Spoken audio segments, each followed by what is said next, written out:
Hi and howdy. Welcome to my first episode in this YouTube series. Hopefully, one of many, depending on what you do. But thank you for joining me here at the Principal Over Party YouTube channel. I know it's a little cliche and douchey, but it's ChatGPT came up with it, and I think it's pretty relevant. Whatever. Let's dive right into it.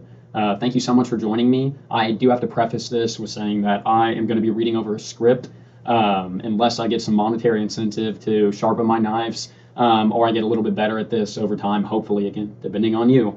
But yeah, whatever. Thank you so much for joining me here. And let's dive right into the topic of this essay, the importance of questioning everything.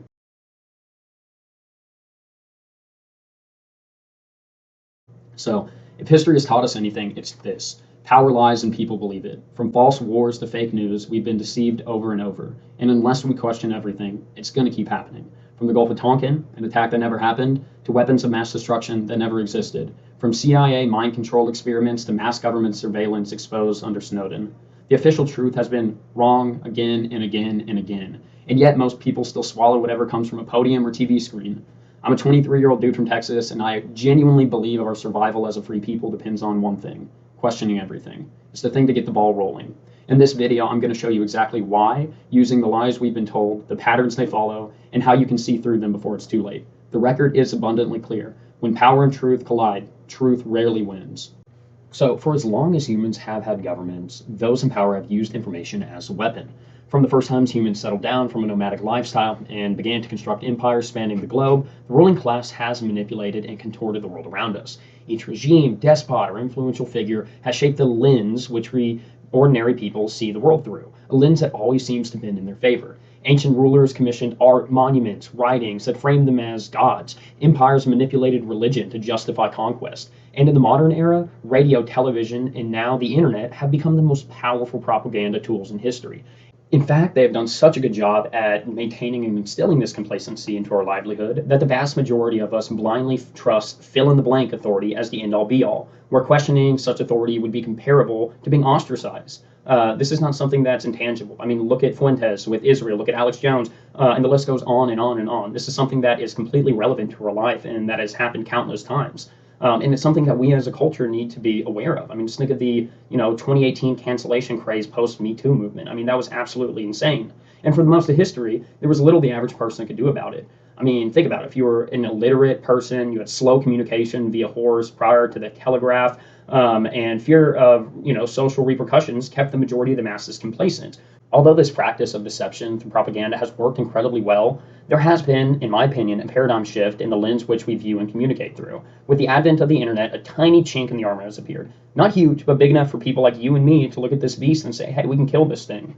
I would say around 2015, the internet had not only reached mass adoption, but it also gained enough credibility as an alternative to the established media that the majority of the US population bought into it.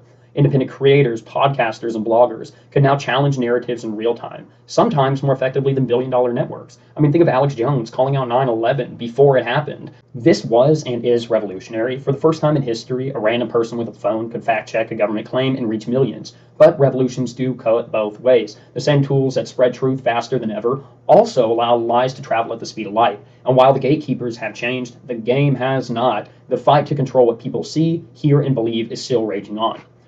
With the development of the internet also came a massive wave of independent thinkers and grifters. I know it's a cliche, but we are truly entering the Wild West phase in the online political landscape. Think about WikiLeaks and the release of the Iraq and Afghanistan war logs. For years, the official narrative painted U.S. involvement overseas as measured and justified. Then suddenly, out of nowhere, raw documents were dumped online showing civilian deaths, secret missions, and government deception on a massive scale. A single website, ran by a handful of people, exposed more truth than the mainstream media had in years.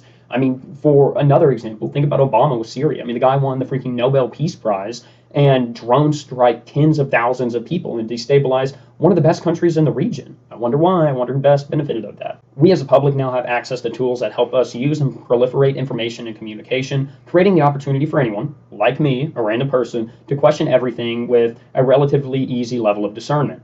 And in a vacuum, that sounds great until you wake up from fantasy land and take your head out of your butt and realize that humans are animals, and no matter what, will have animalistic tendencies. I remember hearing someone debating the benefits and drawbacks of the internet age around 2020 when I was 18, and one of the points that really resonated with me essentially goes like this. If you could go back to the 1850s and tell someone back then that the bottommost class will have access to all the information ever recorded, images of every place, event, and person, and a calculator that could instantly solve even the most absurd equations that you could ever think of, what do you think they would do if they had a god at their fingertips? Naturally, your assumption would be that everyone today is extremely competent, resulting in a utopian-esque society where peace is the status quo and all blights of war, famine, and disease are a figment of the past. Right? Well, if you were to bring that person from 1850 to today, what do you think they'd say? Would the image of a picturesque society that they envision match up with reality? I can answer that pretty succinctly, no.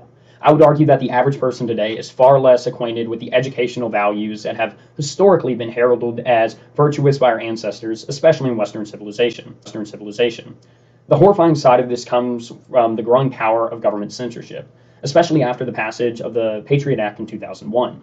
That single piece of legislation gave federal agencies sweeping authority to monitor citizens under the justification of fighting terrorism.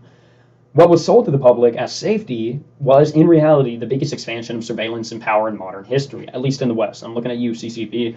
In 2013, Edward Snowden blew the whistle, revealing that the NSA and CIA had been collecting and categorizing the phone calls and messages and the entirety of the metadata for virtually every American since 2001. That revelation was shocking at the time, almost unthinkable. And if that's what they were doing a decade ago, imagine the scale of what they can do now, behind closed doors, with technologies that have only grown more powerful. But government overreach is only half the picture. The real danger lies in the merger of state power with corporate power. Tech giants, led by oligarchs like Musk, Bezos, Zuckerberg, Carpentier, have seen their influence grow exponentially. Palantir, for example, recently landed an $800 million CIA contract. No surprise, considering it was seeded by the CIA's own venture arm, In-Q-Tel, and helped pioneer biometric surveillance in the Iraq and Afghanistan wars. Look it up, sidebar, it is fascinatingly horrifying. Yet even Palantir is small compared to titans like Amazon and Meta, which have spent the past 2 decades quietly harvesting unimaginable amounts of personal data on nearly every individual in the Western world. Working hand in hand with federal agencies, these corporations have turned that data into the raw material for targeted influence campaigns. This isn't speculation. The Twitter files have confirmed it, idiot. The Biden administration not only pressured platforms to bury certain stories, like the Hunter Biden laptop scandal before the 2020 election, but it also coordinated directly with tech companies to amplify narratives that they favored, such as the unquestioned legitimacy of the COVID-19 policies or support for U.S. foreign interventions in Ukraine and Israel. And let me be clear, criticizing Biden does not make me a Republican. Again, neither major political party has a monopoly on truth. The left often pushes centralized control and weaponized identity politics, and the right preaches small government while expanding spending and surveillance when in power. Both, to me, are overtly two wings on the same bird that seem to serve the same interest, with small discrepancies in policy like reproductive rights or environmental policy to keep us divided enough to be conquered without cognition. Anyways, the insane paradoxical world that we live in on paper confuses the crap out of me, but once you take in that the majority of the people out there are either sub 90 IQ or work 2 to 3 jobs to make ends meet or simply just apathetic to the entire system that we live in, it begins to make sense. Don't get me wrong, I'm not trying to be an elitist or a doomer, but the vast majority of people in our country do not seem to be able to lift the metaphorical veil of ignorance. With that being said, I do think we have a unique opportunity to shift this narrative. As I mentioned previously, through emerging platforms like social media and podcasts, we, the people, have now been granted the democratization of speech platforms, if you would call it that. For the most part, if you look past the blatant media manipulations through deplatformings and shadow bannings, hopefully that does not happen to me in the future. God, I hope it doesn't. And it is glaringly obvious that there has been a shift in the culture on how we perceive information, especially information provided from the government. And I believe that if there is a time to capitalize on this, it's kind of a now or never situation. During the pandemic, I was what you might call a chud lib, the kind of person who would harshly judge anyone who didn't wear a mask or get vaccinated. And growing up in conservative Texas, I wanted to do what was seen as the right thing, the respectable thing. You always hear that rhetoric, oh, we're on the right side of history, just, completely made up arbitrary words. But in reality, I was deeply indoctrinated by school, media, and the culture around me. I had come to see Western traditions as inherently oppressive and outdated. I know. And I believe without hesitation that whatever was on the news had to be true. After all, why would anyone lie, especially on such a massive scale? You'd be called out for that, hypocrisy. To me, the idea was so unthinkable that I dismissed it outright. And because the people I trusted the most, teachers, academics, even peers, insisted that progress for its own sake was always the goal, I had never thought to dig deeper. Everything made sense at the surface level, so I stayed there. I mean, you've always heard the yearisms like, oh, it's 2025, or why would we do this? It's 2025. What does that mean? I mean, on a surface level, it makes sense, but as soon as you dig into it, it's like just because it's 2025, we have to be different from 2024. The continuity couldn't be the same. It makes no sense. But that didn't last forever. At some point, the cracks began to form in the worldview I thought was previously unshakable. Just like every 18-year-old at the time, you think you're in your final form. And when those cracks opened up, they forced me to confront the possibility that I'd been wrong. So, in retrospect, there have been two major events in my life that completely changed how I view the importance of questioning the narrative. The first was in 2018 during the height of the Russian asset scandal. At the time, I was fully drinking the Kool-Aid, man. I loved the idea that a president was secretly an agent of a foreign power. It felt like confirmation that everything I believed about him was true. You know, Orange Man bad, Trump's evil. Although I do want to say this now, Trump freaking sucks. The second term, complete disappointment. He's such a shill. Regardless, one night I was sitting in the living room of a Trump supporting friend, I mean like a true fanatic, guys, and I brought up how absurd it was that he backed a man who was so obviously a Russian asset. To me, the case was open and shut. You know, it's like saying the sky was blue the way the news proclaimed it. But then he pushed back and he told me that the whole scandal was fabricated. We went on, yada, yada, yada. I remember being stunned at how foolish he was. How could he not see what the entire media had been saying for years? But when we decided to actually look it up together, it took less than literally 3 minutes for me to realize that there was no real evidence. I mean, Comey, the Mueller report, just all garbage. After years of hearing the same narrative repeated nonstop, I came up completely empty-handed and looked like an idiot. That moment planted the first seeds of doubt to me. So by 2021, around my freshman year of college, right after the George Floyd death and during the peak of what I saw as liberal hysteria, I was deeply indoctrinated by mainstream media still. But the cracks were widening, like I said before. Watching mostly peaceful protests tear apart American cities made me start to question the narratives that I had been taking for granted at that point. I began looking more closely at the vaccine rollout and the way dissenting voices were treated. Around this time, I kept hearing Joe Rogan ridiculed as some crazy white right-wing conspiracy theorist for taking ivermectin, and I kind of thought the same thing, like, you idiot, why are you taking horse dewormer? I had a close friend, someone I considered extremely smart and level-headed, who had been urging me to give Rogan's podcast a chance for years. Sidebar, I do think Rogan's podcast is nothing compared to what it used to be, if any of y'all are real Rogan heads out there. Before that Spotify deal, he seems to be kind of a limited hangout guy for deeper topics, if you're picking up what I'm putting down. But until then, I avoided his podcast, afraid of being judged or straight up just being wrong. But there's only so many times you can hear someone called insane while seeing clips of them making perfectly reasonable points. So I finally capitulated and listened. His episode with Michael Olstrom and Dr. Rhonda Patrick opened my eyes to perspectives on vaccine safety and the origins of COVID that I'd never heard in the mainstream media, or if I had, it was instantly dismissed and arbitrarily labeled as right. At first, I remained cautiously skeptical, but as he came out with his interview with Peter Hotez, complete chud, it was a turning point. Hotez's disastrous performance shattered my lingering belief that the government was mostly full of good guys, as all, young, naive leftists think. For the first time, I saw the pandemic not as a public health crisis, honestly managed, but as a system built on deception and capitalistic gain. Not against capitalism. I just think that if it goes unchecked, it does lead to some bad things. I mean, come on, we can all be reasonable here, guys. That realization sent me spiraling down a rabbit hole of disillusionment with our government, no joke, and the system as a whole. I started digging into other lies that our so-called trusted leaders had sold the American people. And the deeper I went, just like all y'all, the uglier it got. Take the Gulf of Tonkin, like I mentioned in the beginning of this video, in 1964. The government claimed that the U.S. ship had been sunk and attacked twice by North Vietnamese forces. The second attack never happened. Yet that lie was enough to justify a massive escalation of the Vietnam War, a war that ultimately cost millions of lives and billions of dollars, all based on fiction. Fast forward to 2001 through 2003, and we saw the same playbook again. This time it was Iraq's supposed weapons of mass destruction. The Bush administration pushed a narrative that Saddam Hussein had stockpiles of deadly weapons and that the media amplified it without question. But, to no one's surprise, there were no weapons of mass destruction. The result, a decade-long war in the Middle East, destabilization across the region, hundreds of thousands of lives lost, and an entire generation of America conditioned to view Muslims as the enemy. It's like the same type of corny people that put, they'll smoke cancer with the Islamic symbol in Instagram comments. I mean, they're completely brainwashed. Although I'm not for Islam, they are not our main enemy, if you know what I mean. Those aren't even isolated cases, though.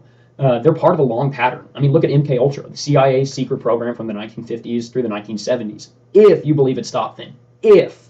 Under the guise of national security, they dosed unwitting citizens, soldiers, prisoners, and even random citizens with LSD and other drugs in an attempt to develop mind control techniques. Literally, I mean, look how absurd that is. And it probably has some teeth to it. I mean, they did the entire Project Stargate, too. I mean, there's a lot of things from that era that are really freaky that we invested billions of dollars in.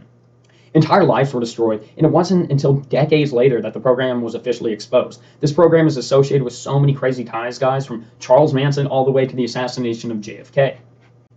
Or, I mean, the list goes on and on. Take the Tuskegee experiment. From 1932 to 1972, U.S. health officials knowingly allowed hundreds of black men with syphilis to go untreated, even after penicillin was discovered as a cure. Thank you, Mr. Fleming. Just to observe how the disease progressed. For 40 years, the government used human beings as lab rats, letting them suffer and die while telling them they were receiving treatment. This is crazy to you. Look up how the tick and Lyme disease, and I think it's Lyme, Maine, founded. And the lead bioweapon scientist of that study came out and said that he basically released this bioweapon on the U.S. public. And then there's COINTELPRO, the FBI's covert program to spy, infiltrate, and sabotage American citizens, especially civil rights leaders, anti-war activists, and anyone deemed subversive. Figures like Martin Luther King Jr. were targeted, harassed, and smeared by their own government simply because they challenged the status quo. Sidebar though, Martin Luther King was kind of involved with some sketchy things. Regardless, each of these conspiracy theories was dismissed as paranoia at the time, until declassified documents proved them true. And once you see the pattern clearly, it becomes impossible to ignore. The government doesn't just lie occasionally. Deception is built into the operating system, the very fabric, the tapestry of our country. All of these examples, from secret programs to outright false flags, reveal a pattern that runs deep through our history. And if we're honest, there's no sign it's going to stop anytime soon. That is the real reason I'm making this video, to stress just how essential it is to question everything. Because the truth is, we have been and will continue to be lied to over and over again.